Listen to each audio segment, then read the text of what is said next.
इंद्रद्युम्न राजा, जिसके लिए महाप्रभु जगन्नाथ जी ने ये रूप धारण किया। वैसे तो ये रूप धारण इंद्रद्युम्न राजा के लिए नहीं किया ठाकुर जी ने, इस रूप का प्रादुर्भाव भी द्वारिका में, आपके गुजरात में हुआ, जब रोहिणी मैया भगवान की पटरानियों की जिद करने पर ब्रज लीला सुना रही थी। भगवान की सब पत्नियां रोहिणी मैया से कहती हैं कि हमें ब्रज की लीला सुनाओ। ब्रज में ठाकुर जी ने क्या क्या लीला की। अच्छा, ये रोहिणी मैया सबसे ज्यादा सौभाग्यशाली हैं कृष्ण लीला में। इन्होंने व्रज लीला का भी दर्शन किया है, मथुरा लीला का भी दर्शन किया और द्वारिका लीला का भी दर्शन किया है। यशोदा जी से भी ज्यादा भाग्यशाली हैं रोहिणी जी, क्योंकि यशोदा जी तो ब्रज से बाहर गई नहीं। रोहिणी जी तो वसुदेव जी की पत्नी है, एक प्रकार से भगवान की छोटी मां, बड़ी मां है रोहिणी मैया। तो वे मथुरा लीला में भी हैं और द्वारिका लीला में भी हैं। तो आज भगवान की सब पत्नियों ने रोहिणी मैया से कहा कि आपने पूरी ब्रज लीला का दर्शन किया है, कृपा करके हमें वो ब्रज लीला सुनाओ। तो रोहिणी मैया कहती हैं कि देख लेना कहीं कृष्ण बलराम नहीं आ जाएं। बोले कि आप चिंता मत करो, सुभद्रा जी हैं, ये बाहर बैठी बैठी देखती रहेंगी।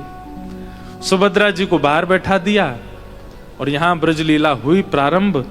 लेकिन जैसे ही ब्रज लीला सुनते सुनते, सुनाते सुनाते रोहिणी मैया भावावेश में गईं और सुनते सुनते सब पटरानियां भावावेश में गईं। बाहर बैठे बैठे श्री सुभद्रा जी ने जब कान लगा करके सुना तो वो भी भाव में चली गईं। सब रुदन करने लगे, नेत्र बंद हो गए सबके। सुभद्रा जी भूल गई कि मैं सुरक्षा के लिए बैठी हूं कि कहीं कृष्ण बलराम ना आ जाएं। इतने में कृष्ण बलराम आ गए। उन्होंने जब देखा कि सुभद्रा रो रही है, जाकर के पूछा सुभद्रा, लेकिन सुभद्रा जी तो ऐसे भाव में थी कि उनका रोना बंद ही नहीं हुआ। महाप्रभु द्वारिकाधीश जी ने विचार किया कि ये क्या सुनकर के रो रही है। तभी आपने कान लगा करके भीतर सुना तो यहां ब्रज की लीला चल रही है। ठाकुर जी ब्रज से मथुरा जा रहे हैं और सब ब्रजवासी रो रहे हैं। इस प्रसंग का वर्णन श्री रोहिणी मैया कर रही हैं। और जैसे ही ठाकुर जी ने सुना कि यशोदा मैया लाला के रथ के पीछे पीछे दौड़ रही हैं, ये सुनते ही ठाकुर जी तो घबरा गए, वहीं बैठ गए। भूल गए मैं द्वारिका में हूं, द्वारिकाधीश हूं, 16,108 रानियां आदि सब भूल गए। नेत्र बंद हो गए ठाकुर जी के और व्रज में पहुंच गए। लीलाएं याद आने लगी। ब्रजवासियों की विरह वेदना द्वार पर बैठे बैठे सुन रहे द्वारिकाधीश बलराम जी और सुभद्रा जी इतने भावावेश में चले गए कि ठाकुर जी मानो दोनों भुजा उठा करके किसी से याचना कर रहे हों कि अरे भैया मेरे ब्रज को कोई लेकर के आ जाओ, मेरे अंक में भर दो, मेरे अंक से लगाए दो।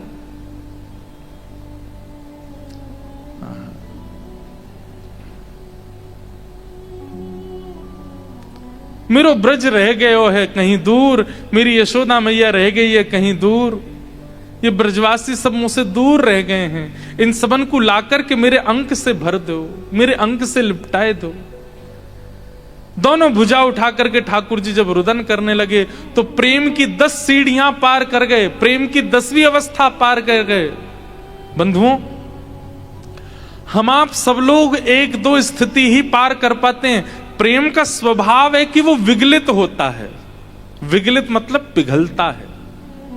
इसलिए प्रेमी व्यक्ति के नेत्रों से अश्रु गिरते हैं। लेकिन प्रेम की जब 10 अवस्थाएं पार हो जाती हैं तो उसके अश्रु नहीं गिरते, उसका रोम रोम ही अश्रु बनकर के गिरने लगता है। उसका रोम रोम ही एक मोमबत्ती की तरह पिघल जाता है। और महाप्रभु जगन्नाथ जी इतनी वेदना में आ गए, इतने इतने विरह में आ गए द्वारिकाधीश कि उनके हाथ पिघलने लगे, मुख पिघलने लगा, कर्ण पिघलने लगे, चरण पिघल गए, सर्वांगीण अंग पिघलने लगा। जब इस पिघलती दशा को आकाश में बैठे देवताओं ने देखा, नारद जी से कहा, नारद जी जाइए, ठाकुर जी को रोको, नहीं तो संपूर्ण श्री विग्रह समुद्र बन जाएगा। तब नारद जी दौड़ करके आए और आकर के ठाकुर जी को खूब चेताने का प्रयास किया, लेकिन ठाकुर जी चेतना में नहीं आए, क्योंकि प्रेम की 10वीं अवस्था जब पार हो जाती है तो जिसके ऊपर वो अवस्था आई है वो शरीर से कहीं होता है, पर उसकी मन इंद्रियां कहीं और चली जाती हैं। नारद जी के बार बार चेताने पर भी ठाकुर जी जब चैतन्य नहीं हुए, तब नारद जी दौड़ करके भीतर गए और भीतर जाकर के रोहिणी मैया के चरणों में गिर गए। बोले, मैया मैं आपसे प्रार्थना करता हूं, कथा को यहीं विश्राम कर दो। तब रोहिणी मैया शांत हुई। बोले, क्या हुआ नारद? बोले, चलिए बाहर चल के देखिए क्या हो गया। और तभी देखते हैं द्वारिकाधीश श्री कृष्ण की दोनों भुजाएं पिघल गईं, मुख पिघल गया, गर्भ पिघल गया, चरण तो पिघल ही गए। बीच में बैठी सुभद्रा, उनके भी सर्वांगीण अंग पिघल गए और यहां बलभद्र जी के भी अंग पिघल गए। ये दृश्य देखकर के सब द्वारिका के लोग रुदन करने लगे, हमसे अपराध हो गया। चरणों में प्रणाम करके सब क्षमा याचना करने लगे। थोड़ी देर बाद जब द्वारिकाधीश को चेतना हुई, नारद जी बोले, भगवान ये कैसा स्वरूप प्रकट हो गया आपका? द्वारिकाधीश बोले, कोई बात नहीं, अभी मैं पूर्ण रूप में आ जाऊंगा, पुनः व्यवस्थित हो जाऊंगा। लेकिन नारद, पूरे विश्व को बताने के लिए कि प्रेम की अवस्था कैसी होती है, प्रेम का विरह कैसा होता है, यह स्वरूप मेरा कलिकाल में प्रकट होगा। यह स्वरूप मेरा कहीं जाएगा नहीं, यह स्वरूप पुनः कलिकाल में प्रकट होगा और बस उसकी प्रतीक्षा करना। ऐसा कहकर के द्वारिकाधीश तो व्यवस्थित हो गए। और फिर जब कलिकाल में इंद्रद्युम्न राजा हुए, नील माधव भगवान के दर्शन करने की प्रबल इच्छा हुई, तब नील माधव भगवान वहां से अंतर्ध्यान हो गए और उन्होंने आज्ञा करी, राजन समुद्र में कुछ लकड़ियां बहती हुई आएंगी, उनसे तुम मेरा श्री विग्रह निर्माण कराओ, लेकिन शर्त होनी चाहिए कि जो श्री विग्रह का निर्माण करेगा वो बिल्कुल गुप्त रूप में करेगा, उसको कोई देखेगा नहीं।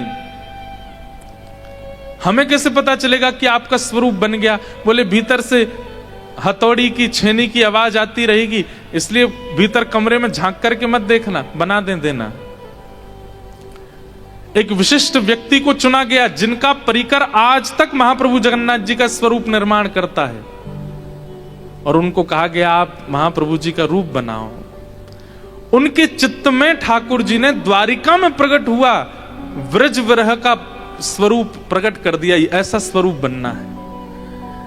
वैसे वास्तविकता तो यह है कि वो बनाने वाले तो श्याम सुंदर का त्रिभंग स्वरूप ही थे, लेकिन छेनी हथौड़ा चलाते चलाते चलाते एक दिन वो भावावेश में चले गए और छेनी हथौड़ा बंद हो गया। जब आवाज आनी बंद हो गई तो इंद्रद्युम्न राजा की पत्नी गुंडीचा व्याकुल हो गई। उसने कहा कि भीतर जो मूर्तिकार है वो छेनी क्यों नहीं चलाता, उसकी कुछ ठोक पीट करने की आवाज क्यों नहीं आ रही है, मैं देखूं तो। और जैसे ही द्वार खोल करके देखा तो अधूरे महाप्रभु जगन्नाथ जी बैठे हैं, ना हाथ बन पाए, ना पैर बन पाए, ना मुख बन पाया। ये देख करके इंद्रद्युम्न राजा रोने लगा, लेकिन तभी महाप्रभु जी ने आकाशवाणी करते हुए राजा से कहा, राजन तुम चिंतित मत हो, अब मेरा स्वरूप ऐसे ही रहेगा। और ये स्वरूप तुम ये मत सोचना कि तुम्हारे अपराध के कारण अधूरा है, मेरा यह स्वरूप द्वापर में प्रकट हो चुका है। ये ब्रजवासियों के विरह का स्वरूप है मेरा, ये प्रेम विगलित स्वरूप है। विश्व इसको जगन्नाथ कह करके पुकारेगा। बोलो जगन्नाथ महाप्रभु की। और महाप्रभु जगन्नाथ जी प्रकट हुए।